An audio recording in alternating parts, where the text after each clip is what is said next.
Hello, welcome back to Podium with myself, Rich Newman, and Hannah England. Katie's away this week as we're recording around the time that England are preparing for their Women's Euro semi-final with Italy. She's wrapped up in interviews and prepped for that. Listen to it all on BBC Radio 5 Live. Do check out the coverage. So a bonkers best ever, worst ever penalty shootout is responsible for all of that.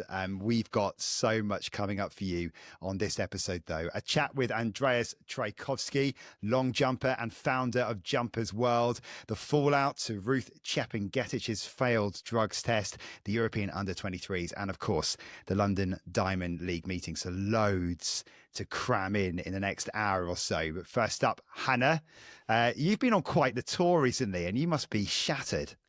Honestly, I do feel pretty tired. 3 meets in 8 days, 8 flights I figured out, but that's because I insist on flying to Birmingham because I want to come home.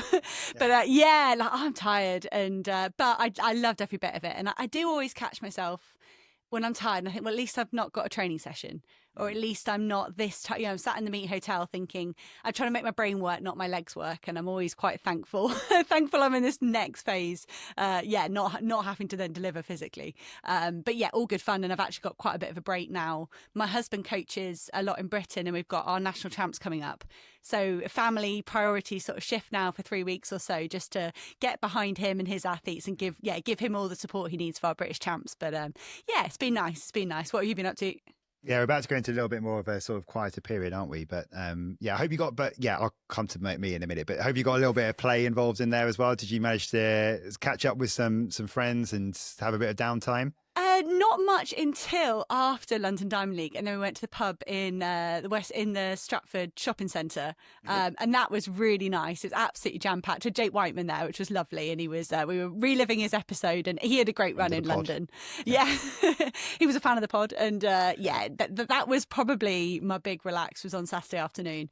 But yeah, I tried to kind of stay professional in a busy week and then let it all hang out by the end. Yeah, cool. Yeah, mine is a lot less productive. I have been on a stag do in Poland, which, was eventful, and we're all still trying to recover from that. Not my own, obviously, but a good friend of mine. So, one of my best mates getting married at the end of September. So the usual kind of shenanigans, and it's taking some recovery. But I was going to say that, just about there. Yeah, start of the week after a stag do is not the one, right? No, it's not the one. It's not the one. Also, when your child has just started summer holidays, so there's a lot of juggling rather than just like carting them off to school. But yes, it was good fun. So Anya doesn't understand why you're not as excited about first day of no school as she is. No, she doesn't. No, exactly that. She will in a few years. Give her a few years. Yeah. Sure. Okay, should we get started, because we've got loads to get into, haven't we? So let's go with the London meet first, shall we? Because lots to cram in. And I mean, at first, I was watching this back on the way back then from Poland and watching on the iPlayer. So I didn't get to listen to your commentary, actually, Hannah. I've only seen funnily enough, I only see them through the social media highlights, because in the UK, if you're outside the UK, the BBC put their own commentators on this. So Crammy and Colin Jackson and Paula Radcliffe, etc. It's the only one where they do that in terms of the Diamond League meetings throughout the schedule. But how did you find it generally? Because the conditions didn't start off particularly well, did they? It was absolutely hammering down. It really was. It's such a shame because it's such a flagship event for British athletics and athletics in Britain. And to sell it out, 60,000 people and everyone that follows athletics, I don't know, perhaps a layer below the action. British athletics have been in a horrible situation over the last 4 or 5 years financially. And something like this is so important. But in the end, it did live up to expectations. And hey, look, Brits don't mind a bit of rain. We're all right with it. Especially in the summer. Yeah, why not? Maybe all the international athletes coming over, when they've just seen that we've had a heat wave for like weeks on end, and then they finally arrive here and it's just belting down with rain. They must be thinking, like, it just absolutely lives up to the stereotypes, doesn't it? But I mean, everyone's in good spirits because we've talked about it in our first episode, didn't we? Because when we're talking about you were one of the signatories for the athletes trying to push for the World Athletics Championships to come to London in 2029. And fans were heading to the stadium with the knowledge that the government has confirmed that it will back that bid. And now London in a fantastic position to potentially host those championships in 2029. So a bit of spring in a step. And also just to say, World Para Athletics Championships will come as well, not to London, somewhere outside of London, it seems. So Hannah, I'm sure you're hoping that they will come to Birmingham as a massive cheerleader for your city, but where you live right now, your adopted city. But yeah, everyone was going there with a real spring in their step, weren't they? No, 100%. They definitely were. And I think that was just really nice news.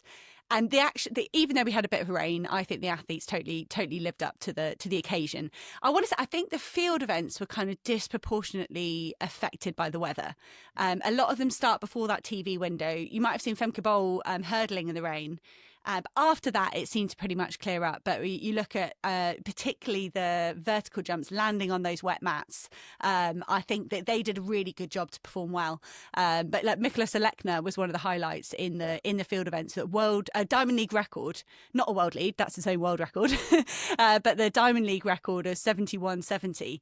And he said, yeah, the conditions weren't great, but the circle was good, and he was chuffed to finally throw far in a stadium. Yeah. He said he keeps feeling this kind of judgment that he can only throw far in these throws events things in a field. I think he was trying to say that was one of his best ever stadium performances, which was cool.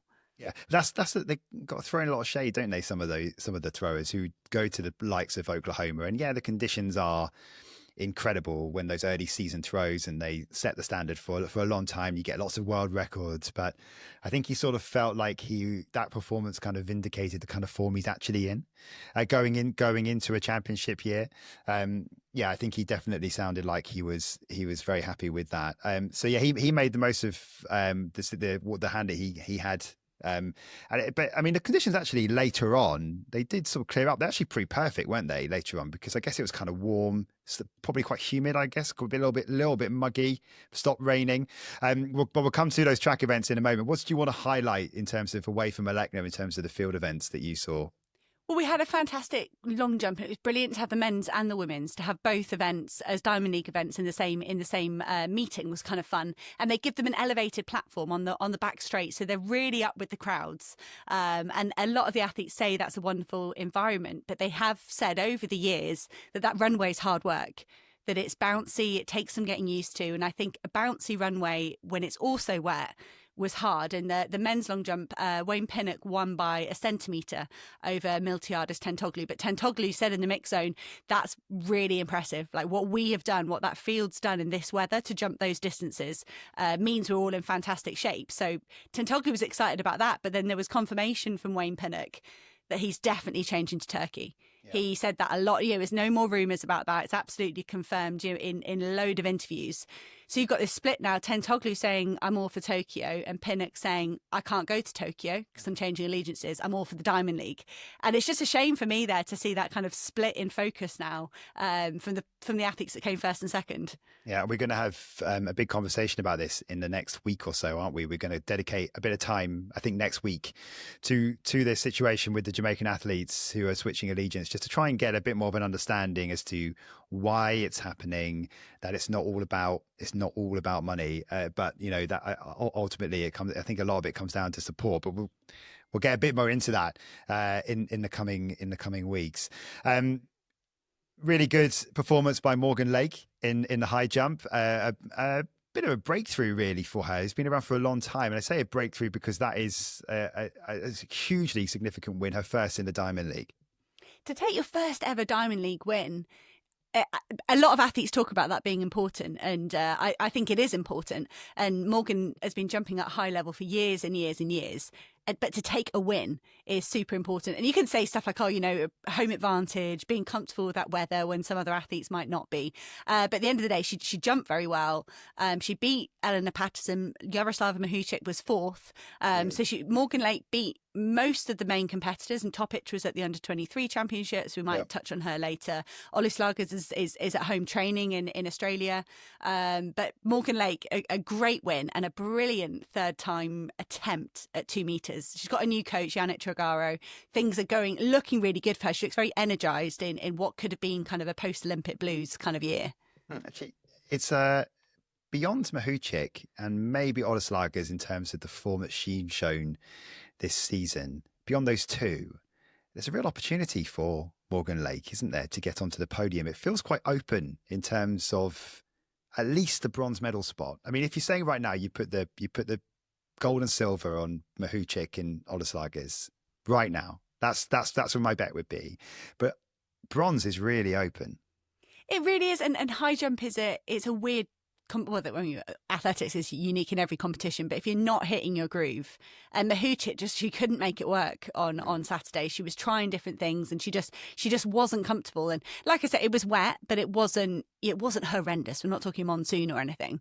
So I don't know if you'd put Mahuchik in that first or second for sure, judged on maybe the last 3 weeks. Big game performer though. She knows how to make it work. But then you've got Elena Patterson, who with her own accolades.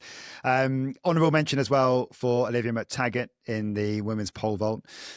So a really great week for her. And let's move on to the track. So we've already talked about one British winner. How about Charlie Dobson? Where did that last 100 come from? It was mad. It was epic. And I read a quote just now, and he said his race plan was to get out hard.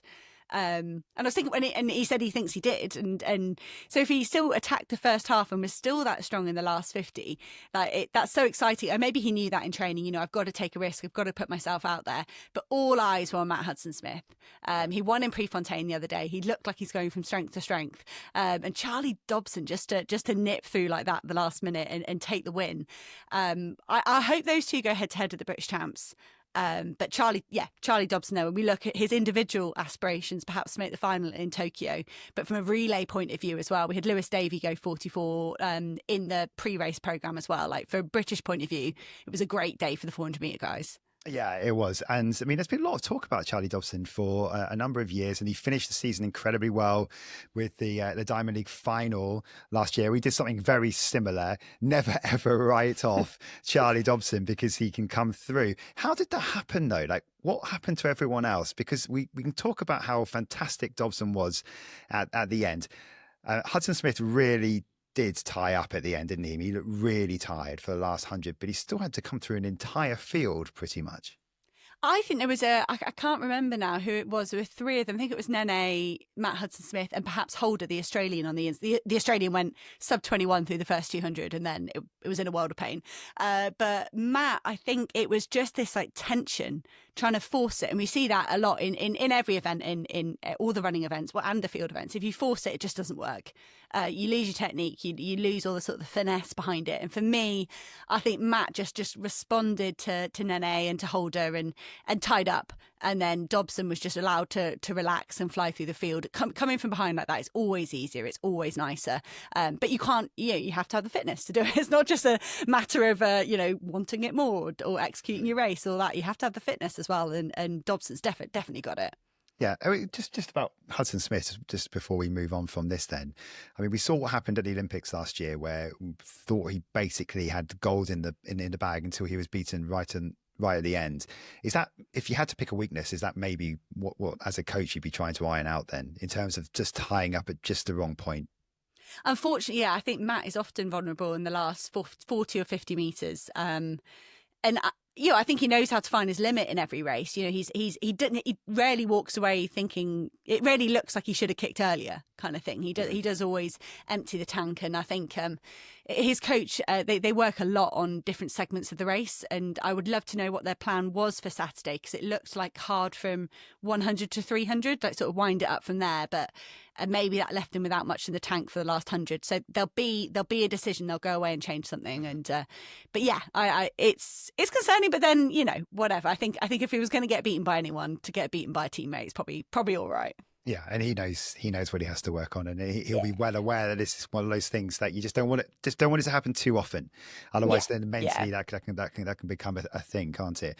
Okay, lots of attention on Noah Lyles in the 100 meters, but it was a Jamaican who stole the show instead, and only won under 10 seconds in the men's 100. The conditions were okay, weren't they? But it wasn't super quick. I reckon it would have been the warm-up conditions that put a bit of a dampener on the men's 100. And I think that's the thing. You can think, what's it like when the gun goes? But if you're warming up, there's not much cover in the warm-up stadium, in the warm-up track. And if you're getting wet and you're not going through all your warm-up properly, then you're sitting in a cool room in wet kit. That's gonna take a little bit off the performances. But it was Noah Lyles before was saying, oh, 9-8, I'd be happy with 9-8, this. And then afterwards, he's suddenly like, well, I had the best warm-up ever. It was my best opener ever. And you're thinking, yeah, that doesn't matter. Of course you want to write your own narrative and carry your own momentum through a season. But I thought it was quite funny to go from saying, I'd be happy with 9-8 tomorrow to then suddenly talking about all the other elements. But I don't disagree with Noah Lyles. I think 10 dead in your second race of the season is absolutely fine. Mm-hmm. But it was just that contrast perhaps from the press conference to the mix zone. But Seville absolutely ran away with it. Well, that's it. I mean, so everyone else can be having like excuses and reasons and talk about their preparations, but for Oblique Seville, it was like running a completely different race. 9.8 pretty much for Seville. So, and I mean, he had a really good build up to the Olympics as well, didn't he? And I think a lot of people are talking about him, not outside of Jamaica anyway. No, I think Oblique Seville, that final in Paris just wasn't quite perfect. I mean, we know it was a super competitive race, very, very closely matched, that event. But yeah, going into Paris, he was definitely one of the people in the conversation. And to run, I think it was 9.86 on Saturday. Mm-hmm. He's got to be right in the conversation. And with Letsile Tobocco's performances just being up and down. And we're going to see what Kenny Benarek does at USA's, but he's now not raced since the Philadelphia Grand Slam track. We've said this a few times over the last few years. You lose someone like Usain Bolt, and we haven't replaced him, but we have got this amazing consistency, or just a whole load of men sort of upping their level all at once.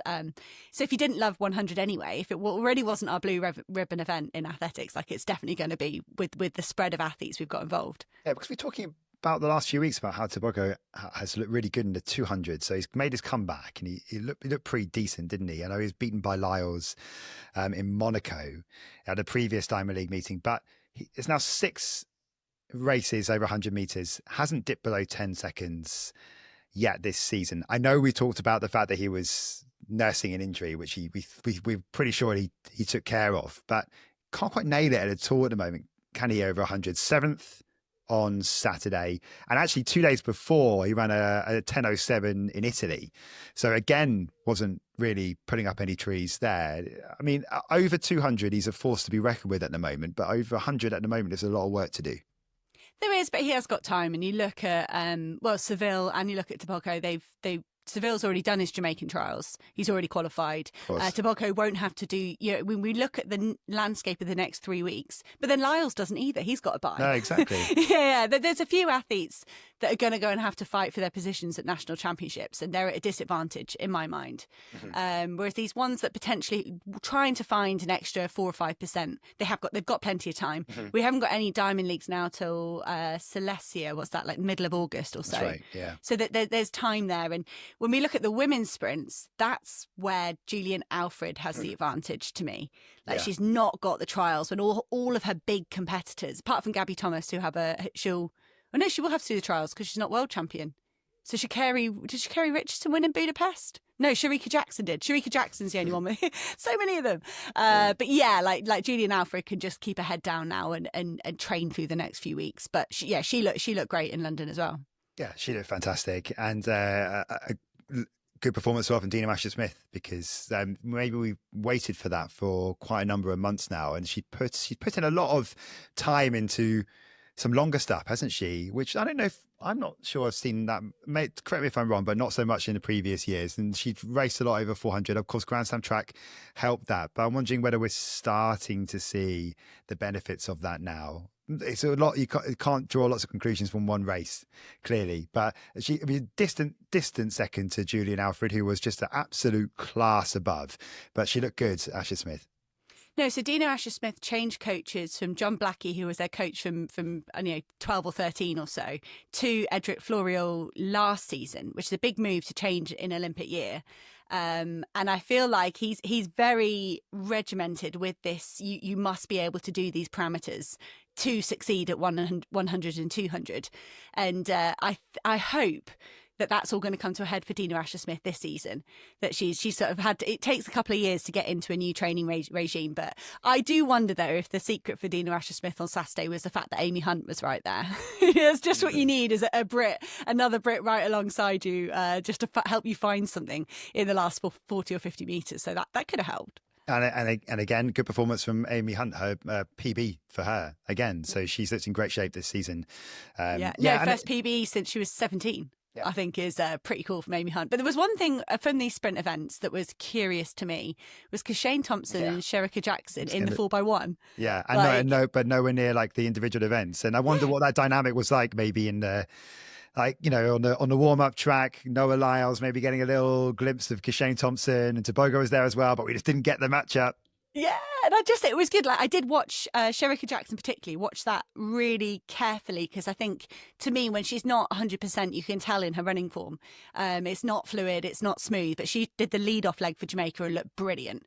She was absolutely fine. And Kashane Thompson, the men had to do it, the Jamaican men had to do it to qualify for Tokyo. So they did pull out a lot of their big names, but you're like, come on, guys, you're here anyway, come run the individual. Give us a look, give us another look at you. But I think Kashane Thompson after would just say, whatever, like, I won that. I don't need to prove myself again. No. and just stuck to the relay. Well, Kashane Thompson's probably saying to Noah, he's thinking in his head, Noah Lyles can worry about me. I'm not bothered about him. I'm in great shape. And I think that's maybe, it's a nice sort of way to leave it, I think, just to leave that stewing, whilst Noah Lyles is maybe trying to control the narrative a little bit by making his comeback recently.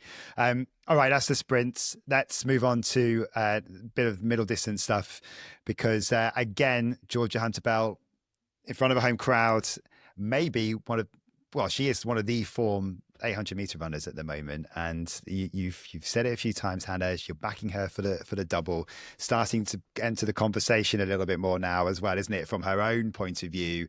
And I mean, she's looking great with just a couple of months to go now. Not even 2 months to go, and so really building up nicely. She just seems to have hacked the 800, and she said she was she had a race plan with Jenny Meadows and Trevor Painter, and she felt like she executed that. But it's the final bend for me that Hunter-Bell seems content to run the shortest line there and conserve the energy and just stay calm enough to get a gap in the last 60. And that is a winning tactic. Like that is a world-beating tactic if you're close enough and you've saved something for the last 60 metres. And I think she could be vulnerable come a championship race where everyone's a bit more close and matched, and I could see a big pack going into 200 to go and someone kicking off the front. Like if Sige Daguma has gone off the front already and Georgia Bell is then stuck behind people, I don't know if she could then kick down in a championship race, but they might have different tactics for a championship race. You know, the circuit is different from that. But at the end of the day, it was another comfortable win, really. She ran away with it. Tactically, that's her strength, isn't it? I would say, maybe ahead of some of the other athletes that she's racing against. She just seems to know exactly what the game plan is and able to execute it. And I think just a point that Dr. Mark Burnley actually messaged me on Instagram, where you go back and listen to the Faith Kipyegon preview that we had, because he was fascinating about drafting and the box. And he's just messaged me saying, Hunter-Bell, once again, the box always disappears, and she makes the most of it. And that's what I say. Yeah, that's why I always say I love an inside move. I love a late move if you can stay calm. And what's the Clive Woodward, the England rugby coach? Is it thinking? It's teacup, isn't it? Thinking calm under pressure. Like that was his sports psychology, his coaching sports psychology, and that is 100% it with Hunter-Bell. Like, everyone else would panic in that situation. We'll talk, I'm sure, about the men's 1500 and the fall there. Let's do that now. Let's do that now, because I mean, it was building up really nicely, wasn't it? But yeah, the fall near the end. What do you think? What caused that? It's funny. It was a funny one, wasn't it? So I think, if you think George Mills got swamped by Koech and Kerr at the same time. And then I think my interpretation was that Cam Myers, the Australian, then tried to follow Koech on the inside. He tried to cut the inside of George Mills just as they got to the bend. And every athlete, as you're going into a bend, you are then probably going to drift to your left and go closer. So I think George Mills then, that gap would have disappeared on Cam Myers. And I think that's what then Myers. This is my kind of trying to. This we didn't get a replay of it, so this is my interpretation from the real time. So I might be making it up. But then I felt like Myers clipped the back of George. They both went down, took down Farkin and Robert Farkin. And I do think Jake got the wind knocked out of him as well. It was a real shame because I felt like it was a group. I think George would have rallied. I think he was fine. Yep. I think, he did get swamped a little bit, but I think he would have come strong in the last 150. I think Cam Myers was building, as was Whiteman. I don't know if it would have changed the top two. Really, but I really want to know what would have happened if they'd all stayed on their feet. Koech and Kerr did look great in the last 50. They didn't crumble, but I would love to have seen what would happen if everyone had stayed up. Koech continues to be this guy who's come from nowhere, who is just tearing up trees, really. It's incredible. Josh Kerr's first race in a month and a half, first sub 3:30 of the year, so he's joined the club whilst everyone else has been doing it whilst he's been away. Yeah, exactly. And he says he'll do 5,000 at the British Champs because he doesn't need to. He's got a wild card obviously through for Tokyo, so he doesn't need the qualification spot. So that'd be interesting to see where he's at there, because I guess that's kind of a continuation really in what he's probably been doing over the last month and a half, hasn't it, in terms of putting in this really solid block. It's all about getting to Tokyo in absolute shape, and I guess that might be sort of nearer the end of his longer distance stuff as he then starts to taper through to Tokyo. I think you've got sort of the target of 5K at the British Champs. It kind of keeps you honest in those sessions, because you go and do your endurance sessions and kind of say, oh yeah, but whatever, it's just it's just adding to the main event, to the 1500. But to know you're lining up in a high quality 5K, I think brings that extra bit of heat and concentration to the session. So I wonder if that's part of the motivation. But the fact we're going to have 4 British guys in the 1500 in Tokyo is awesome. I mean, hopefully Josh Kerr has to stay healthy. We didn't have Jake Whiteman make the start line of Budapest through injury. We should have had 4 there, but we've got another swing at that as a nation. I'm just stoked for that. And it's kind of cool in a way that Josh is out of the 1500, because then you kind of say, right, it's a bit of a purer race when they're looking for those other selection spots. They can just go for it, and he can have fun in another event. Yeah, and there's so many contenders, and there's so many as well who just double up and mix around their distances as well. In terms of likes of Mills and Whiteman, and it's going to be exciting to watch. Then George Mills, it's a broken wrist, wasn't it? It's what he put on social media, and I don't know, that could be enough for a medical exemption.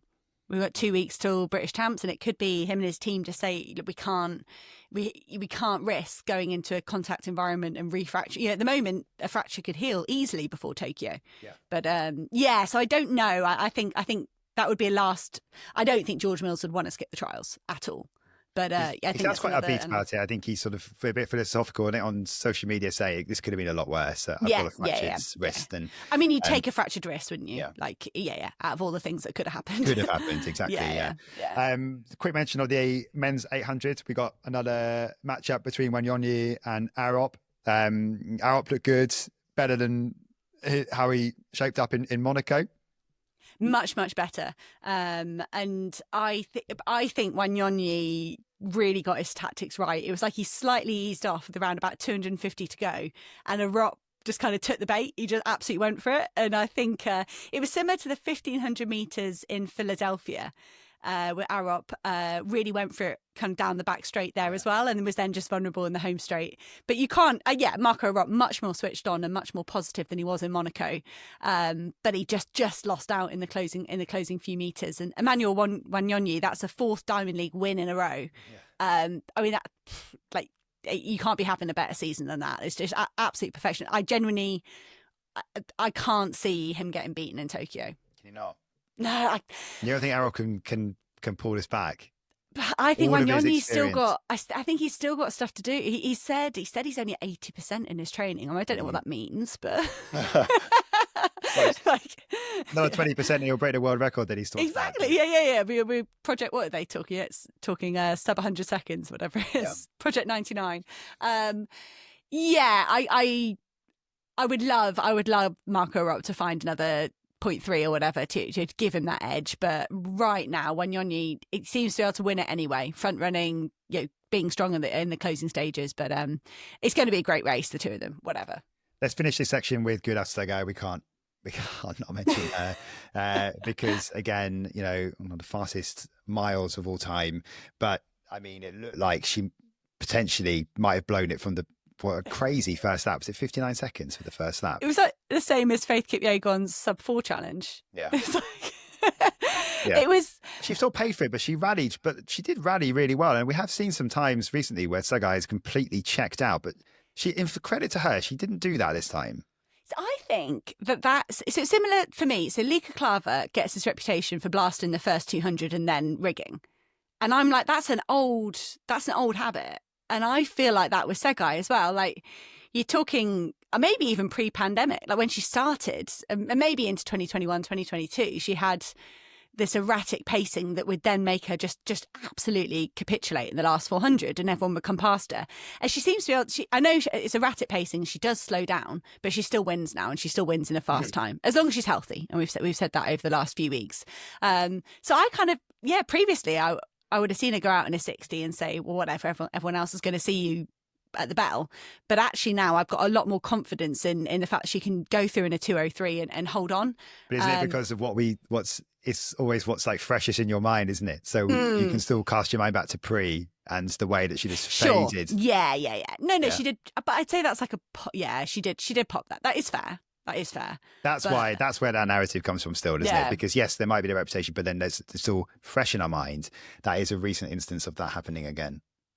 But what was just stupid but baffling to me was that you got a very good pacemaker going 2.5 even, 2.5 even, and you go run 59.65 on, she basically soloed the second fastest mile of all time.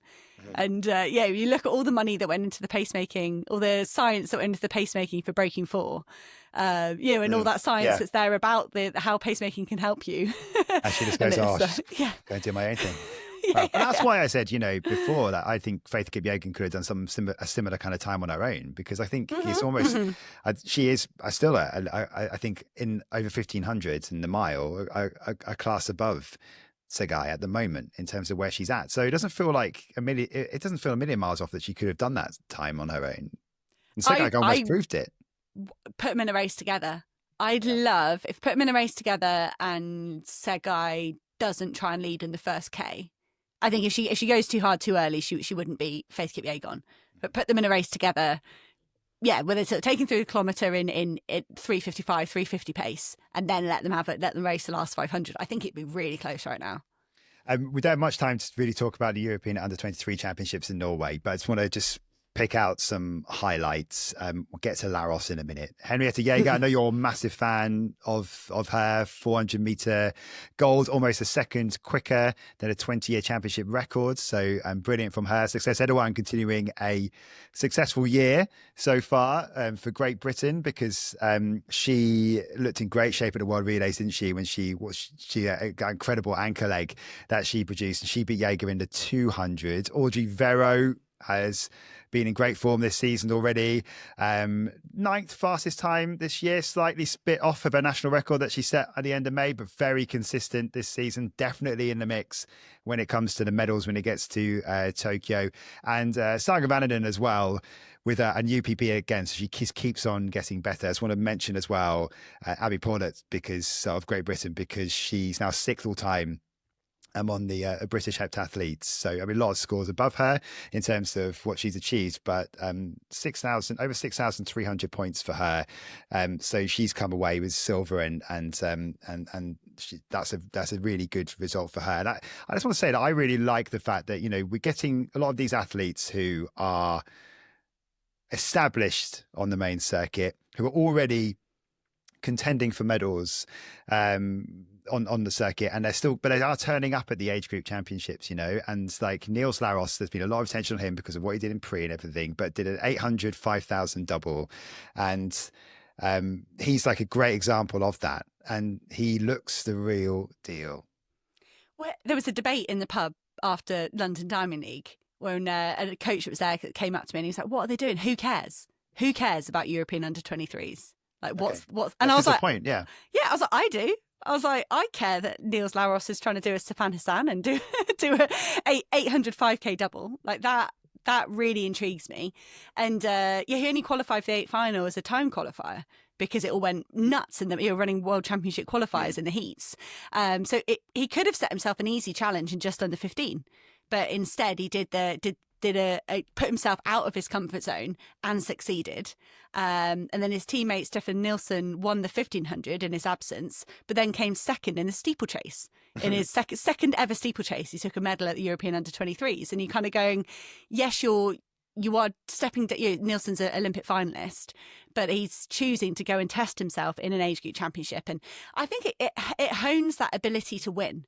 That I don't think you get on the circuit. How many times do we say a time trial race is different than a championship race? Whereas these guys and a lot of these athletes in the age group championships are getting vital championship experience, and they've still got 2 months, 7 weeks to play with before Tokyo. So I'm a massive advocate of it. I was a big fan of those guys doing that. Yeah, and we're also seeing similar at the World University Games as well, which has just started. And for the likes of Bayanda Waladze, for example, is going in the men's 100. So that gives experience to young athletes like him, their first experience for multi-sport games as well, which is also a very different field to a championship.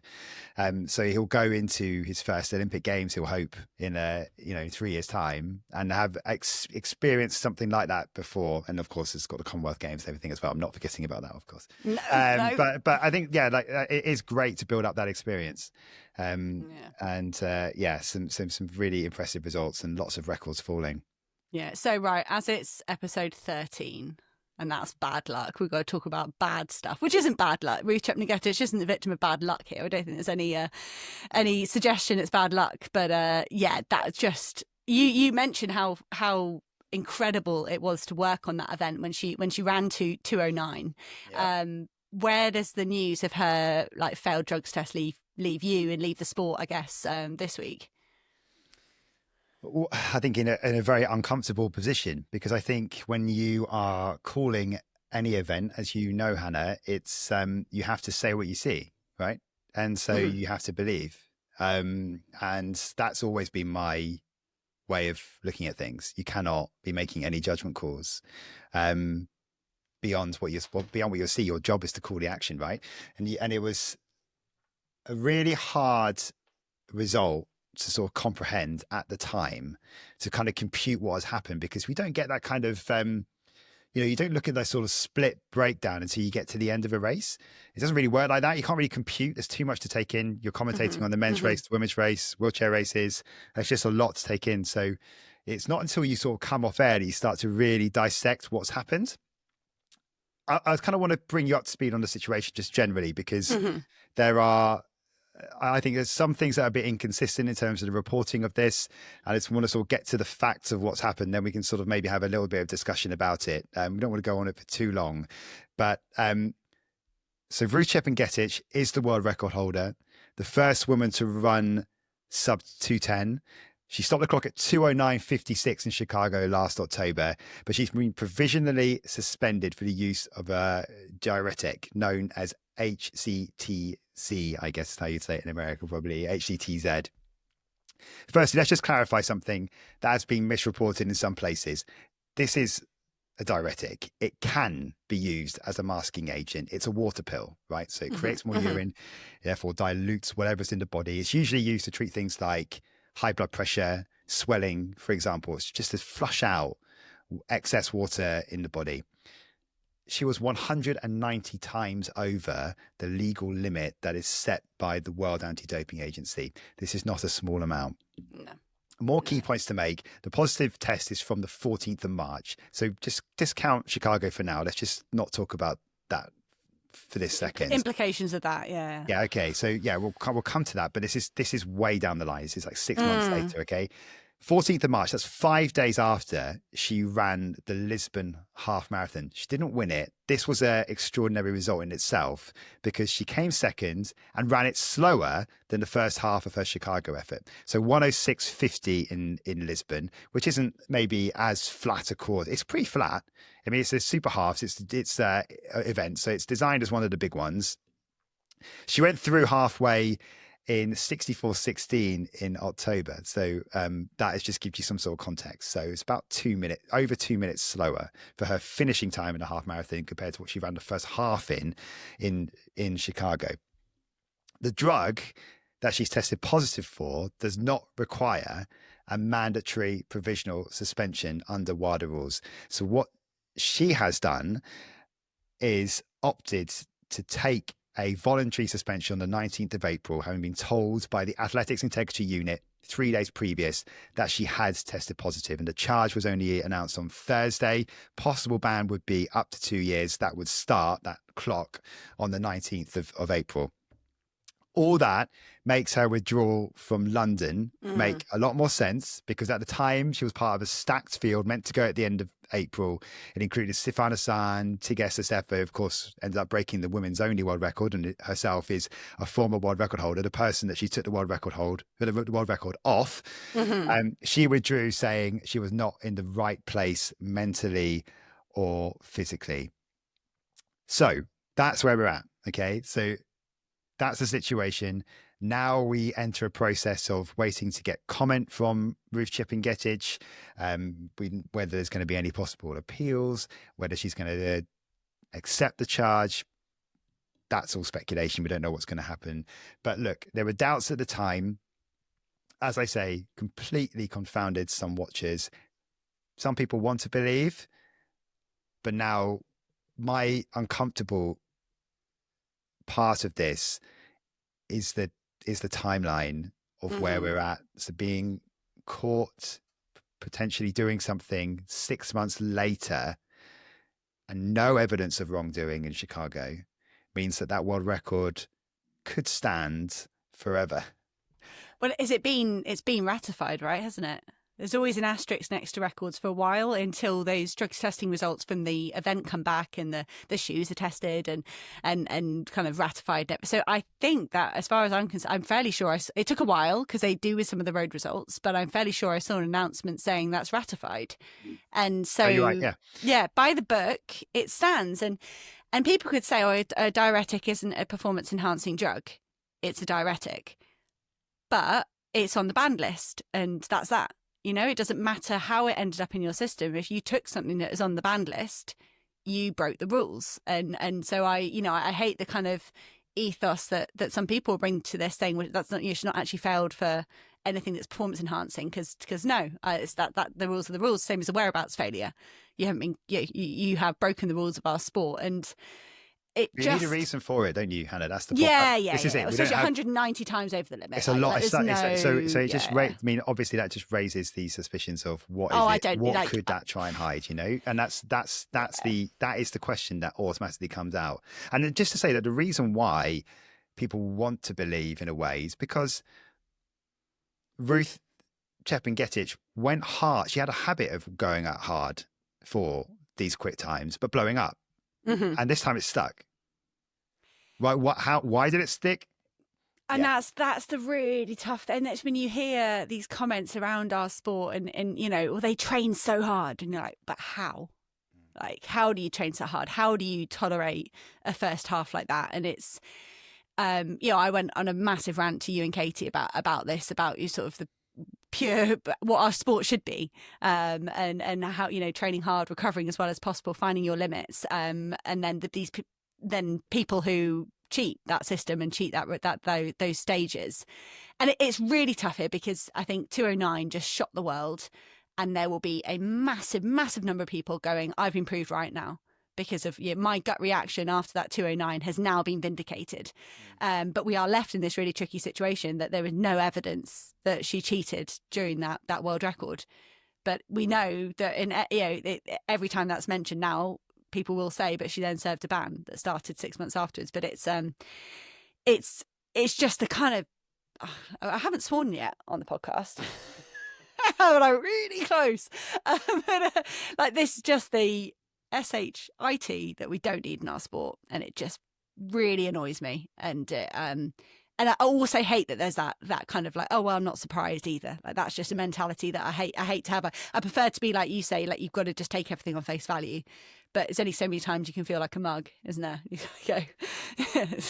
Well, yeah, exactly that. And you can absolutely guarantee that it was such a red flag that you can absolutely guarantee that the testing would around her must have been pretty intense. Yeah. Right. Yeah. I mean, yeah.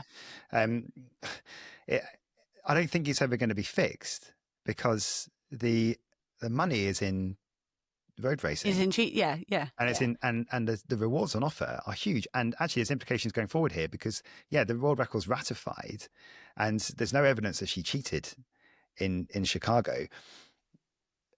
And so the way that a lot of the financial models work for these marathon majors is to insert bonuses, world record bonuses.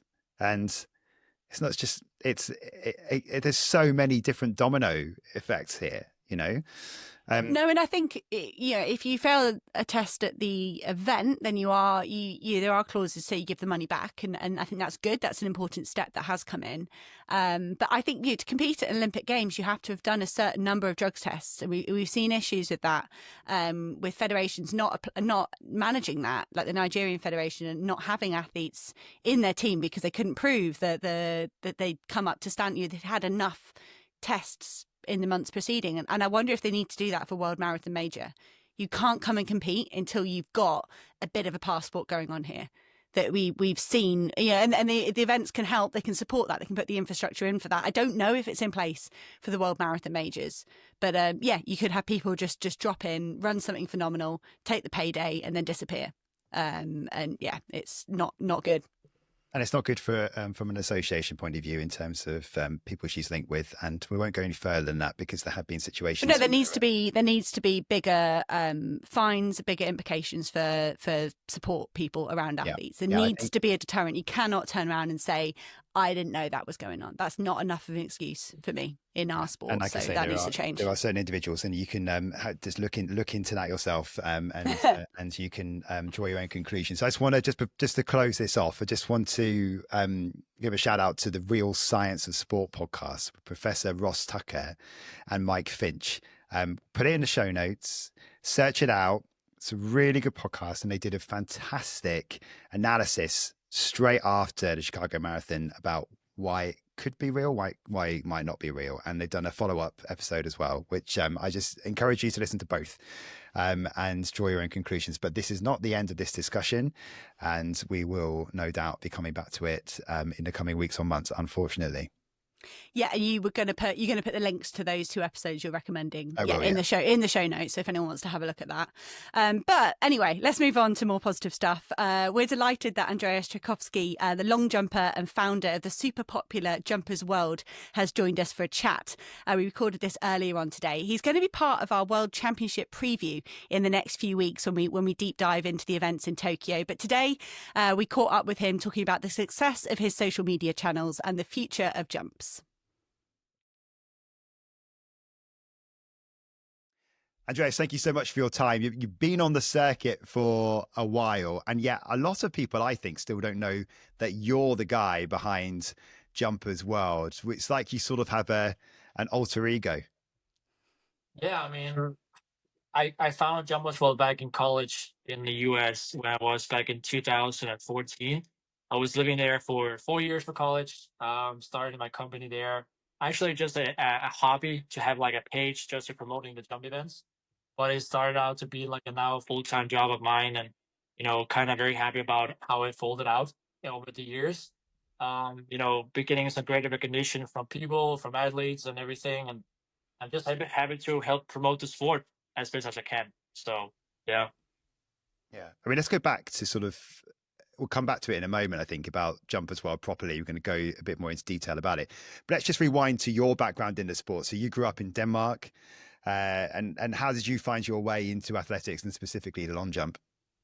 My father was the Danish national champion in 100 meter, not a specific long jumper. But I kind of like fell in love with the long jump because my father, he has like those recorded videos, recordings for back in the 80s and 90s of Carl Lewis and Mike Powell and everything. So when I was a kid, I was 8, 9 years old. I went back from school I sit down on the TV, I put the VDS in the TV, and I just watch the Tokyo World Championship final in 1991 over and over and over. It's kind of like there and say like, I want to try to be like them. I want to be a long jumper, and from there just started. Yeah. Yeah. What do your dads say? Is like, no, that's not what I want you to do. I want you to follow me and do the sprinting. Yeah, I mean, my father has never been like a pushy kind of way of telling me what to do and what not to do. I just did what I loved, and it came naturally for me. So did you feel any pressure sort of as a young athlete with a successful people in sport in your family? Sometimes it can be a high pressure situation, but did you feel kind of relaxed to find your own path and progress at your own rate? Because you were a very good junior. Yeah, I was a very good junior. I mean, I had a very great development from 15 years old to 19. The PB by half a meter every year. Like I was very into statistics and numbers. I'm like, okay, if I can PR 40 to 50 centimeters every year times 23, then okay, we go 850. But it wasn't that easy, and I'm just happy that I made this far so far with juniors and having a lot of ups and downs in my career with injuries. But I'm 32 now, my best shape of my life, and I don't see no limits no more. I think I can break my PR again, and try hopefully get the 8 meter barrier, which is why I still compete, because I really do want to do 8 meter. So yeah. Do you feel like the passion is sort of grown within you as you've got older then, Andreas, especially because the injury issues that you've had to overcome in the past? Most definitely. I mean, I have been, so-called in Denmark, the biggest jump talent, quoted back in the day. I had a lot of pressure on me after World Juniors when I came second, silver medal. I had a lot of, sponsorships and people in the media was very focusing on my development, on my career. And then I got a big injury in 13, a grade 2, almost a grade 3 hamstring tear, which kind of like stopped my development for 2 3 years. And then I moved to the US because my father, he's my coach and had been coaching me since I could barely walk. So it was kind of like in a way of me to try something new and to see like if I can learn from the coaches in the US and try to take it to my own training.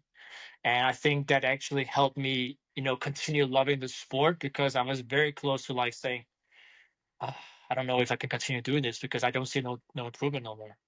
But I feel I'm happy now that I've made a decision to continue. So The US system, I went to the NCAA system as well. And I think, especially for maybe the smaller nations in Europe, to get to go and experience basically professional athletics at a college age, it's such an opportunity. And I think some people think it's a bit of a risk. You might get injured, this, that, and the other. But I see it as this opportunity to learn, and it sounds like it was similar for you. yeah, I mean, I have a lot of people saying, "Oh, you should not go to America. You're gonna be overtrained. You're gonna have like a lot of injuries there and everything." But I mean, I think it's depending on also, of course, the leagues there, like SEC, the ACC, the Big 10, Big 12. Like, it really depends on the training schedule and the coach who coached you. Like, what are you there for? Are you there for do a long jump, or are you there to do like 5, 6 events for the team to get points for the conference?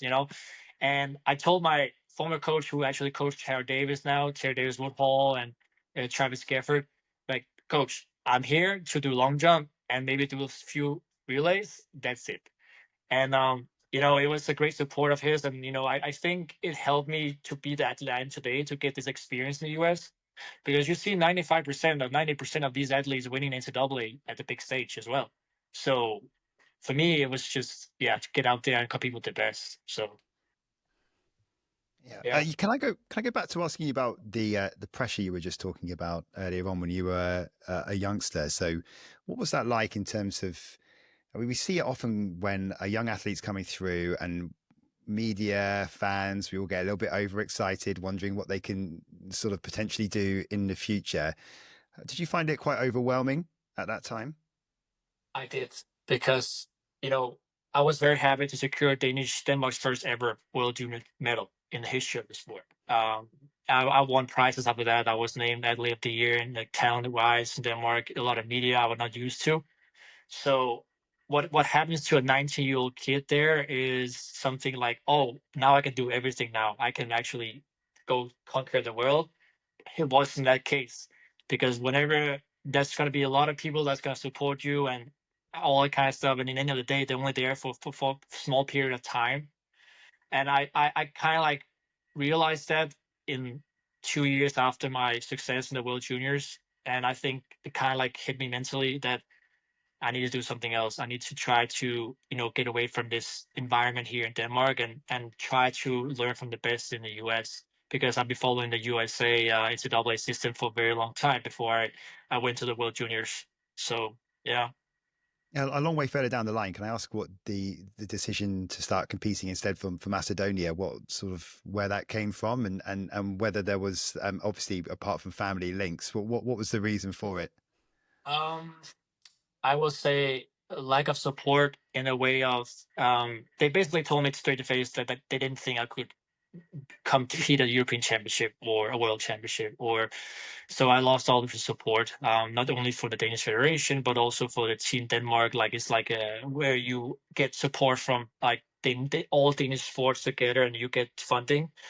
And also because I really wanted one day to compete for my father's country. It wasn't just because of that. My grandfather, who passed away in 2014 while I was in America, he always said to me, like, one day I want to see you in this jersey right here. And look, I promise you, before I retire, I'll definitely do it. And now we're here. I mean, European finalist for the first time as a 32-year-old. Just surreal, because I knew I had it in me. I knew I was part of these best jumpers in the world. It was just about getting it all together. So, yeah. Let's go back to Jumpers World then, because the growth over time has been extraordinary, and it's probably one of the most followed accounts out there. You've got a clothing range. You said how you sort of set it up whilst you were at college. I sort of look at you as one of I don't know if you feel the same, as one of the original content creators in athletics, because you're going back, over 10 years or around 10 years now. So we started this podcast as a way personally, from myself and Hannah and Katie, to try and get more stories out there. And how important did you feel like there was a need to sort of get a better connection between athletes and fans, followers of the sport? I mean, it was for me very important, because when I was in the US, I was very into social media back then, and I wanted to see results from the jumps. Like I couldn't find any like highlights from the field events. I'm like, why? There's just a guy jumping 8:35. Where can we see the video at? There's no source there. I was going to Flow Track, I was going to Runner's Face, I was going to all these sources. I couldn't find anything. So I told myself, look, let me do it. So it was kind of like a way of finding the name first. It was kind of like hectic, because I didn't know like what should I call this account, and what is it something I want to do forever. And I know I had a list of like 10 names, and it came to Jumpers World because I'm a jumper myself, and world, everyone. So why not just Jumpers World? And from there on, I just started posting every single day. I had no idea about the copyright infringement, about like the World Championship and the Olympic Games. So I actually got the account taken down 2 years after I hit 100K followers. So I had to start over from zero and get back now. Wow. Yeah, crazy. So nobody knows that. I mean, actually, we got the account disabled, and then we start over, and then now we're here again. So it's been a roller coaster, let me tell you. So yeah. Well, it's the growth of it has, like I say, has been huge. And I just wonder how you did you find that it was sort of maybe taking over your life a little bit at some points? I mean, we are trying to start this new podcast, and we've having a great time. And but it does sort of become all consuming, doesn't it? Sometimes these things, and I guess eventually it just sort of settles into something else. It does get overwhelmed, of course. And when you are in touch with the greatest athletes in the world, like when you have their phone number, when you call them, when you have a just normal chat with them, you're like, damn, this is really what I'm doing right now. Like, I looked up to Marcel Jacobs. Now have his phone number. We talk sometimes, and it's to me, I'm just here to try help promote him, because I've been promoting him also before he became Olympic champion. He was a long jumper before. And I still call him the crazy long jumper as he is, because he was 8:48 jumper who changed it to sprint. So, and also Christian Taylor, you guys had on a couple of times before, we have a great relationship right now. He was actually the first athlete who started to follow Jump as well back in 2014. He was actually the first one who actually reposted one of the videos, and that kind of like gave the boost. And then from there on, it just went crazy. So I will give big props for Christian, because he definitely helped getting this kickstarted. I used to say. So So there's a lot of talk in the athletics community about how athletics is struggling. It's this sort of the mantra that people love to say, and frustrates me somewhat, because I think there's elements of athletics that are absolutely thriving. But I'm wondering, you, with your experience over the last decade, like, how do you view the state of jumping? How do you think it's going? promising in terms of results, I will say. Very happy about how folks like Tara Davis Woodhull is trying to promote the sport and trying to take it to the next level with the Atlas meeting. I'm happy that we see big jumps. I mean, of course, people are talking about like comparing with the 80s and the 90s of the distances. I think we should stop comparing, but more like focusing on the future and the talents we have now and what we can do to make them better, and to try not too much. Like, again, pressure is putting on those kids. I mean, if you are trying to compare them with Carl Lewis and Mike Powell and Larry Marys and all these big guys, you're gonna put pressure on them. And it's to me, I'm very happy to see where we are right now in terms of like distance of how many people jump 8 meters compared to years ago. So I think we're on the right track. I just think we lag in terms of, and now I'm saying the ruling thing about how much World Athletics are kind of like testing out new rules and everything and formats for the long jump and the field events. Something that I've been against and I've been speaking up about. Not to point any fingers at anyone or try to do it. I'm just here to try to speak for the athletes and try to help them get their word out. And that's what I'm trying to do with Jumpers Will Know all these posts as well. So you feel, are you talking most specifically about the takeoff zone, and that you think that that's and innovations like that, like which are the ones that upset you the most when they're messing with your event? The zone, for sure. The takeoff zone, most definitely. I think that one was definitely a no-brainer. That one was I was not very happy about it. I remember my phone book and my phone was just bibbering because a lot of athletes sending me texts about it. And guys, you need to do something. Please write a post about this. This is not right. I immediately told my media team now, like, let's make a post about this. Not trying to be disrespectful to World Athletics, but more like getting the word out. And I think it got 2 million views, just that picture. And the conversation you see on the comment section, it was just mind blowing, and just shows like the athletes why why they think it's such a bad rule or decision of them. But we all know, like, the motivation, or the public motivation behind these innovations are trying to give field events better coverage on TV, trying to help raise the profile, which we all want. That's a positive. Like what would you do instead then? I know this is a common question, but how would you market jumps better for a television product? Oh, that's a very good question. I had a talk with Jasmine Sawyers about this, not specifically about this, but what we could do maybe to make it seem more interesting for the viewers at home to watch it. If you look at it, jumps is, we have all 3 attempts and everything. If we can make the jumps faster to go through, but also kind of like having, like, instead of like having 1.5 minutes, 2 minutes, 1 minute to jump, we just go straight out of it. We don't get too many jumpers at one time to jump, because once you have 15, 16 jumpers, it takes a long time to go through all these jumps. But trying to make a format better in a way of eliminating athletes step by step and then take it from there. But I don't know, it's kind of like weird, because we cannot just change the way of, we all only have 3 attempts or 4 attempts. We need to kind of like be in the middle of, and kind of like hear what athletes have to say as well. But again, it's a tough question to answer. But yeah. Do you quite like, then, in some ways, the sort of more different direction that World Athletics went down for the World Indoors, for example, where we're talking about a different way of progressing through the competitions in terms of more eliminations eliminations as we go through rounds 4, 5, and 6? Is that the sort of thing that you'd like to see more of? Is that going in the better direction then to make the competition more interesting rather than changing the rules completely?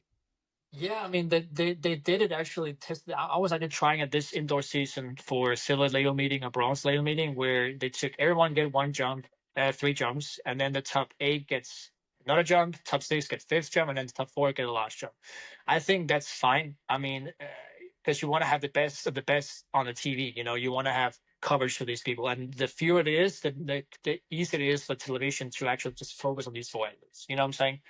So, but like I said, like you said as well, it's I think it's a good idea to chase it out with, but at the World Championship right away, I think we should wait a little bit on it, but just try to set it out on other meets as well instead. So, yeah. I'm also interested what you were saying. You've said a few times, Andreas, about the fact that athletes often come to you as a way to almost try and get like a point across, to come to try and sort of get a situation maybe on the agenda. And that must have really changed over time. And I wonder how often that kind of happens in terms of being able to almost like using your platform, your expertise. You're kind of almost like a bit of an athletics liaison, but online on social media. Do you know what I mean? It's someone that they also see on the circuit all the time. Is that something that you've kind of grown into? I think so. I mean, people say the voice of John Maxwell is kind of the voice of the sport, kind of in a way. Like they have the last word. I don't know if that's true, but I see it as like a positive thing that they really want me to help speak up. Whenever we do posts, it becomes viral. It becomes and people say, "Oh, this is serious now. John Maxwell has posted it. Now we need to take it to the next stage." Now, I mean, whenever we do a posting of Mbappe running against Usain Bolt in a 100-meter dash, and that one went to the BBC, to all these big news outlets, you know. I mean, after the comment from Usain Bolt, I know you guys remember that, but you know, last year, 433 with the biggest football community in the world, they make a post that Kylian was very close to beat Usain Bolt top speed in a 100-meter dash. He ran 10.9 compared to 9:58, and people were like, wow, he's so close to Usain Bolt. I was super annoyed about this, so you know, I texted Usain on Instagram, he replied back, and I used his comment, and that kind of like took off all media. So that was the most weirdest, craziest day is when Usain, because I didn't expect Usain to reply, but I know he's been doing a lot of interaction with John Maxwell posts as well before. So yeah. No, so you're doing a tremendous amount of work, promoting your event. How do you feel the athletes? You mentioned Tara Davis-Woodall, you mentioned Jasmine Sawyers. They do tremendous on social media and boosting their personalities. Do you think there's more work there some of the other athletes could do with sort of bringing their personality to the event? Because you look, no TV director cares if they're sat on Mondo Duplantis for 2 minutes. They will sit there and they will let you talk every bit you want about Duplantis. And it's the same with Tara at the moment. If you get her on screen, they let it go and go and go. Do you think those personalities are important to bring to the event as well? 100%. But we also have to think about, like, people are different in a way of expressing themselves. I think you cannot push someone to be a social media person, like post every day, post every third day. You know, we're different. I mean, it's their choice if they want to do it or not. But I think in today's world, social media is just super important to really expose yourself and try to show you who you are outside track and field or athletics. But I think, like you said, I think if people want to really promote themselves and try to take their social media presence to the next level, of course, they have to do more posts and do more interactions with media and whatever. But again, it's people's decisions. It's not something that I feel you should do this. I think, yeah, if you know what I mean. So. I just wonder, do some athletes come to you asking for advice, Andreas, then about how to sort of maximize that? And then the flip side to that is the negative side that comes with social media. We're talking on a day where it's actually a really big thing in the sport, because the England footballer Jess Carter has come off social media. She's received some horrible social media abuse at the Women's Euros, and it's got traction from across FIFA. Everyone's chipping in with it to sort of condemn that. I just wonder, what do you kind of try and give some advice to athletes sometimes about how you deal with that? Yeah, lately, I mean, I haven't received lately as many requests, but I know before, like last year, I did quite receive some few people who was asking about this, about what do you think about how can I kind of like make revenue through social media? How can I kind of like sell myself as a product in a way of not showing too much of myself in a way, you know what I mean? And to me, I'm trying to guide them in the best way I can. The thing is, they have the agents, they have marketing people to help them as well.